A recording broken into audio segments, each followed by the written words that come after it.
प्रतिष्ठित है।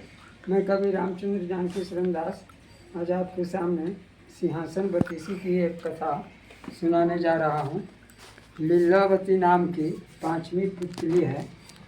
पांचवी पुतली लीलावती बोली, सुनो राजा भू, मेरा नाम लीलावती है। मैं तुमको एक विक्रमादित्य की एक कथा सुनाती हूँ। एक दिन दरबार लगा था, सभी दरबार बैठे हुए थे। अचानक दो व्यक्ति राजा के दरबार में आए और बोले, राजन, हम दोनों में एक बहस हो रही है, कर्म और भाग्य में कौन बड़ा है। मैं कहता हूँ कर्म बड़ा है, पर मेरा साथी कहता है कि भाग्य बड़ा है। उसका कहना है कि भाग्य न हो तो आदमी कुछ नहीं कर सकता।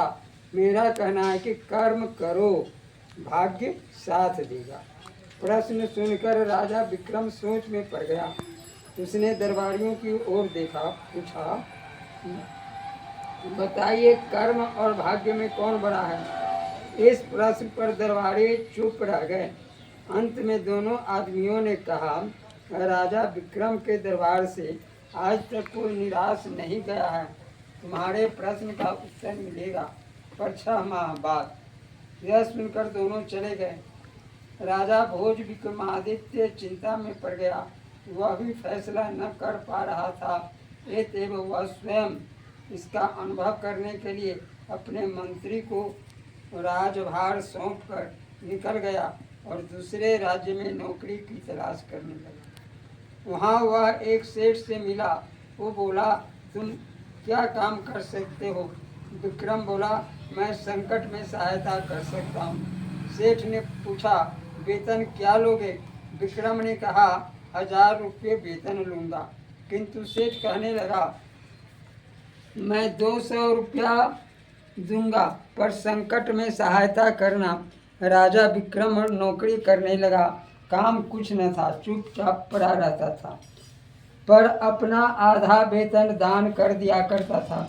1/4 गरीबी को खिलाने में लगा देता था। सिर्फ 1/4 से अपना गुजारा करता था। 2 माह बीत गए।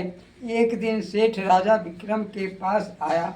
बोला, तुमने संकट के समय काम आने की बात कही है, तो सुनो। कल रात देवी ने मुझे स्वप्न दिया है कि एक मनुष्य की बलि चढ़ा दो। ऐसा न करने पर मेरा सब कुछ बर्बाद हो जाएगा, मैं भिखारी बन जाऊंगा। मुझे तुम्हारे सिवाय दूसरा कोई बलि के लिए नहीं मिल सकता है, इसलिए मैं देवी को तुम्हारी बलि चढ़ाकर अपना संकट टालना चाहता हूँ। सेठ विक्रम की ओर देखने लगा। उसे इस बात का विश्वास था कि शायद विक्रम इस काम के लिए तैयार न होगा, किंतु विक्रम ने कहा, आप बलि की तैयारी करें, आप मेरी बलि चढ़ाकर अपना संकट दूर करें। सेठ हैरान रह गया। उसने बलि की तैयारियां पूरी कर ली। धारदार फरसा मंगवाया।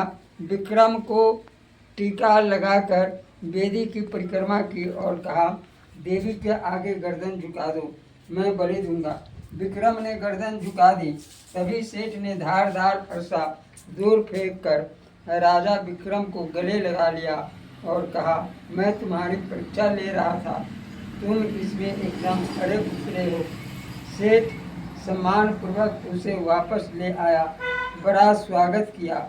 आज विक्रम को लगा कि उसने अपने कर्म का पालन किया, भाग्य ने उसकी रक्षा की। अगर वह अपना कर्म न करता तो भाग्य भी उसका साथ न देता। अगर वह बलि की बात सुनकर डर गया होता तो कैसा होता। यह सोचते सोचते राजा विक्रम वापस अपने नगर आ गया। देखते देखते वह 6 माह बीत गए। वह दोनों आदमी राज दरबार में आए और बोले, अन्नदाता, आपकी आज्ञा अनुसार हम उपस्थित हैं, आपका क्या निर्णय है। राजा ने कहा, कर्म और भाग्य साथ साथ चलते हैं।